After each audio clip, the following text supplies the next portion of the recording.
BJP के 10 ऐसे नेता जिन्होंने बीजेपी को ही अंदर से तोड़ने की कोशिश की। इसके बाद इनके साथ क्या हुआ, यह जानकर आप भी चौंक जाएंगे। नंबर 10, मदन लाल खुराना, दिल्ली के पहले भाजपा मुख्यमंत्री। 1993 में जब पार्टी ने दिल्ली जीती तो खुराना जी की आंखों में सपने थे, दिल में जोश था, लेकिन कहते हैं ना, घर का भेदी लंका ढाए। और यहाँ भेदी बाहर से नहीं आया, पार्टी के अंदर से ही आया। 1996 में हवाला कांड में उनका नाम आया। अब यहाँ जरा रुकिए, क्योंकि जो इसके बाद हुआ वो बड़ा दिलचस्प है। नाम सामने आया तो खुराना जी ने खुद इस्तीफा दे दिया, लेकिन पूरी पार्टी में से कोई एक भी उनके साथ खड़ा नहीं हुआ। अब वो बात सुनिए जो बहुत कम लोगों को पता है। खुराना जी की सबसे बड़ी मुसीबत बाहर से नहीं थी, उनकी ही पार्टी में उनसे टकराने वाली एक बड़ी नेता थी, सुषमा स्वराज। दोनों के बीच दिल्ली भाजपा इतनी बुरी तरह बटी हुई थी कि पार्टी दो खेमों में काम करती थी। दूध का जला छाछ भी फूंक कर पीता है, लेकिन खुराना जी को तो छाछ भी नहीं मिली। जिस पार्टी को उन्होंने दिल्ली में जिताया, उसी ने उन्हें राजस्थान का राज्यपाल बनाकर भेज दिया, मैदान से दूर और राजनीति से और भी दूर। अब एक सवाल मन में रखिए, क्या सिर्फ बड़बोले नेता ही पार्टी को नुकसान पहुंचाते हैं, या वो भी जो हंसते हुए पर्दे पर दिखते हैं? इसका जवाब नंबर 9 पर मिलेगा। नंबर 9, शत्रुघ्न सिन्हा, बिहारी बाबू। पर्दे पर खलनायकों को धूल चटाते थे, असली जिंदगी में अपनी ही पार्टी की नाक में दम कर दिया। शत्रुघ्न सिन्हा पटना साहिब से भाजपा सांसद थे, लेकिन उनका मुंह खुलने का नाम ही नहीं लेता था। अरुण जेटली को खुलेआम ललकारा, मोदी सरकार की नीतियों पर तीखे सवाल उठाए, और वो भी तब जब वो खुद भाजपा के बैनर तले बैठे हुए थे। अब वो बात सुनिए जिसने पार्टी को सबसे ज्यादा परेशान किया। शत्रुघ्न सिन्हा ने लालू प्रसाद यादव की बेटी की शादी में जाकर बधाई दी। उस वक्त लालू जी जेल में थे। एक भाजपा सांसद का विपक्षी नेता के परिवार के साथ इस तरह खड़े होना पार्टी के लिए किसी तमाचे से कम नहीं था।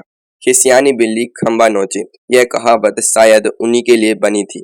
2019 में पार्टी ने टिकट नहीं दिया तो कांग्रेस से चुनाव लड़े और हार गए।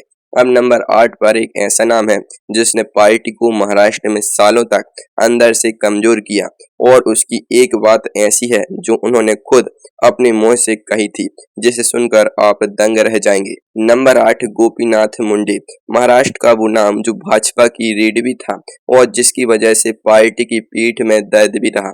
उप मुख्यमंत्री, ओबीसी चेहरा, महाराष्ट्र भाजपा की जान, लेकिन उनकी और प्रमोद महाजन के बीच जो सत्ता संघर्ष था वो किसी असली फिल्म की कहानी से कम नहीं था। दोनों बीड जिले से, दोनों भाजपा के दिग्गज, और दोनों एक दूसरे की आंखों में हमेशा खटकते थे। एक म्यान में दो तलवारें नहीं समाती।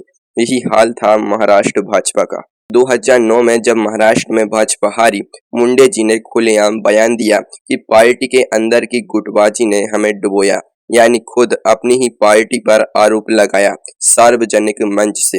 अब वो बात सुनिए जो बहुत कम लोग जानते हैं। मुंडे जी ने एक सभा में खुद माना था कि उन्होंने 1995 के चुनाव में 8 करोड़ रुपए खर्च किए, जबकि उस वक्त कानूनी सीमा उससे कहीं कम थी। यह उनका खुद का एक बालिया बयान था। अपने पैरों पर कुल्हाड़ी मारना, यह कला उन्हें भी आती थी। जून 2014 में मोदी सरकार में मंत्री बने और कुछ ही दिनों बाद एक सड़क हादसे में उनका निधन हो गया। जो पार्टी को हिलाता भी था और थामे भी रखता था, वो अचानक चला गया। अब नंबर 7 पर एक ऐसा नाम जो कभी देश का वित्त मंत्री था और जिसने बाद में अपनी ही सरकार के खिलाफ अखबार में लिख दिया, मुझे अब बोलना होगा। नंबर 7, यशवंत सिन्हा। सोचिए, आप वाजपेयी सरकार में वित्त मंत्री हो, विदेश मंत्री हो, देश की नीतियां आपके हाथ में हो, और फिर एक दिन आप अपनी ही पार्टी के सबसे बड़े आलोचक बन जाएं। 2017 में यशवंत सिन्हा ने एक अखबार में लेख लिखा, नाम था मुझे अब बोलना होगा। उसमें उन्होंने सीधे अरुण जेटली और मोदी सरकार की आर्थिक नीतियों को निशाना बनाया। यह कोई सड़क का नेता नहीं बोल रहा था, यह भाजपा सरकार का वित्त मंत्री बोल रहा था। 2018 में राष्ट्र मंच बनाया भाजपा के खिलाफ। 2022 में तृणमूल कांग्रेस में चले गए। अब वो बात सुनिए जो बहुत चौंकाने वाली है। यशवंत सिन्हा मूलतः भारतीय प्रशासनिक सेवा के अधिकारी थे और उन्होंने यह नौकरशाही इंदिरा गांधी की सरकार में की थी, यानी उसी सरकार के नीचे जिसके खिलाफ भाजपा का जन्म हुआ था। इंदिरा की छाया में नौकरशाह, वाजपेयी के साथ मंत्री, मोदी के खिलाफ मोर्चा और अंत में ममता की पार्टी। नाम बदलते रहे, किनारा नहीं मिला, जिस थाली में खाया उसे भी छोड़ दिया। अब नंबर 6, एक ऐसा नेता जिसने तीनों बड़े मंत्रालय संभाले और एक किताब की वजह से सब कुछ खो दिया। नंबर 6, जसवंत सिंह, वित्त मंत्री, विदेश मंत्री, रक्षा मंत्री, वाजपेयी सरकार के सबसे भरोसेमंद चेहरों में से एक। 2009 में जिन्ना पर एक किताब लिखी और कह दिया कि विभाजन की जिम्मेदारी सिर्फ जिन्ना की नहीं, कुछ हिस्सा भारतीय नेताओं का भी था। भाजपा के लिए यह बर्दाश्त से बाहर था। पार्टी ने तुरंत निकाल दिया। अब वो बात सुनिए जो बहुत कम लोग याद करते हैं। 1999 में IC 814 विमान अपहरण हुआ था। जसवंत सिंह वो नेता थे जो खुद कंधार गए थे, रिहा किए गए आतंकियों को लेकर। उस वक्त उन्होंने देश के लिए वो काम किया जो बेहद कठिन था और 10 साल बाद वही नेता पार्टी के बाहर था, एक किताब की वजह से। आस्तीन का सांप, यह आरोप पार्टी ने लगाया। 2014 में बाड़मेर से भाजपा के खिलाफ चुनाव लड़े, हार गए।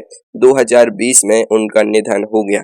जो दिया जलकर राह दिखाए उसे ही अंधेरे में छोड़ दिया। अब नंबर 5 पर एक ऐसी नेता जिसने किताब नहीं लिखी बल्कि पूरी पार्टी ही बना ली और उसके बाद जो किया वो तो और भी हैरान करने वाला है।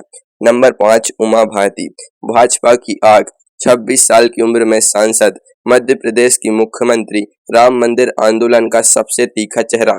लेकिन 2005 में पार्टी से बाहर होने पर उन्होंने भारतीय जनशक्ति नाम की अपनी पार्टी बना ली और सिर्फ बनाई नहीं, मध्य प्रदेश में भाजपा के खिलाफ उम्मीदवार उतारे, घर का भेदी लंका ढाए। यह मुहावरा यहाँ 100% लागू होता है। 2011 में वो वापस भाजपा में आ गई, मोदी सरकार में मंत्री भी बनी।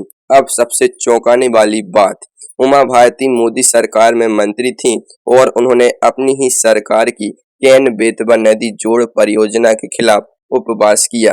जी हाँ, मंत्री थीं और सरकार के खिलाफ धरने पर बैठी।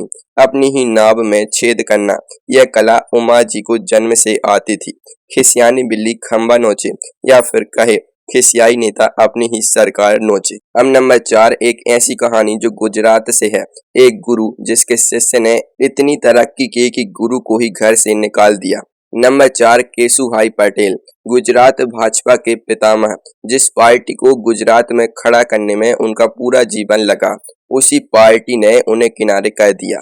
केशु 2 बार गुजरात के मुख्यमंत्री रहे, लेकिन 2001 में भुज भूकंप के बाद राहत कार्यों में कमी का आरोप लगा और पार्टी ने चुपचाप एक नया चेहरा आगे कर दिया। वो चेहरा था नरेंद्र मोदी।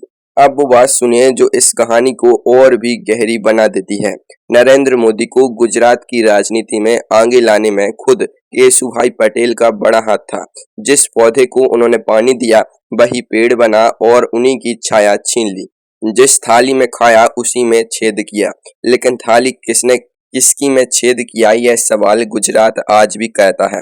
2012 में केशुभाई ने गुजरात परिवर्तन पार्टी बनाई, सौराष्ट्र में भाजपा के वोट काटे, भाजपा जीती लेकिन मार्जिन घटी। 2014 में वो वापस भाजपा में आ गए। दूध का जला छाछ भी फूंक कर पीता है।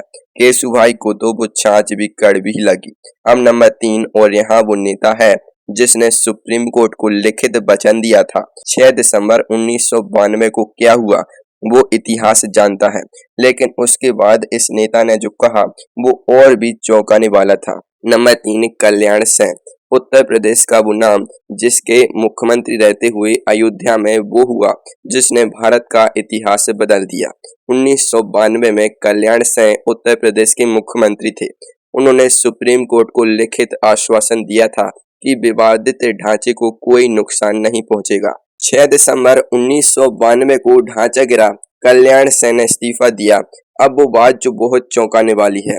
बाद में उन्होंने सार्वजनिक रूप से कहा, 6 दिसंबर की घटना पर मुझे कोई पछतावा नहीं, यानी सुप्रीम कोर्ट को दिया वचन टूटा और उन्हें अफसोस भी नहीं हुआ। 1999 में भाजपा से अलग हुए, राष्ट्रीय क्रांति पार्टी बनाई, समाजवादी पार्टी और कांग्रेस से हाथ मिलाया उत्तर प्रदेश में भाजपा को नुकसान हुआ, अपने पैरों पर कुल्हाड़ी मारना। लेकिन यहाँ सवाल है, किसने किसके पैरों पर मारी? नाव में छेद करने वाले को खुद भी भीगना पड़ता है। 2004 में वो वापस भाजपा में आए। 2014 में राजस्थान के राज्यपाल बनाए गए। भाजपा ने माफ किया या मजबूरी थी? यह सवाल आप सोचिए। अब नंबर 2, और यह वो कहानी है जो गुजरात में हुई। आडवाणी जी का सबसे भरोसेमंद आदमी, जिसने 47 विधायक लेकर पार्टी की सरकार ही गिरा दी। नंबर 2, शंकर सिंह वाघेला, घर का भेदी लंका ढाए। अगर इस मुहावरे को किसी एक इंसान ने पूरी तरह जिया है तो वो है शंकर सिंह वाघेला। गुजरात में भाजपा के संस्थापक सदस्यों में से एक, आडवाणी जी के सबसे करीबी। गुजरात में पार्टी को जड़ें देने में उनका बड़ा हाथ था। 1995 में भाजपा ने गुजरात जीती, मुख्यमंत्री बने केशुभाई, वाघेला नहीं। बस यहीं से आग भड़की। 1996 में वाघेला ने 47 भाजपा विधायकों को लेकर बगावत कर दी। सब एक मंदिर में इकट्ठा हुए और वहां से ऐलान हुआ कि सरकार गिरने वाली है। कांग्रेस के बाहरी समर्थन से वाघेला खुद मुख्यमंत्री बन गए।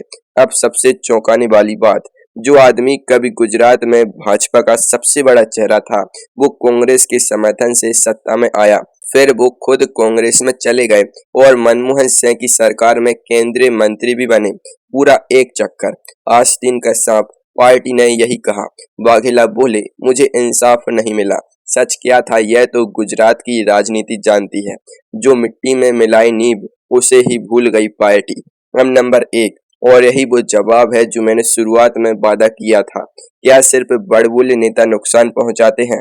इस नेता ने बिना एक जोरदार भाषण दिए चुपचाप पूरा राज्य छीन लिया। नंबर 1, BS येदियुरप्पा, कर्नाटक भाजपा का वो नाम जिसके बिना पार्टी दक्षिण भारत में सत्ता की कल्पना भी नहीं कर सकती और जिसकी वजह से पार्टी ने दक्षिण भारत का सबसे बड़ा मौका गंवाया।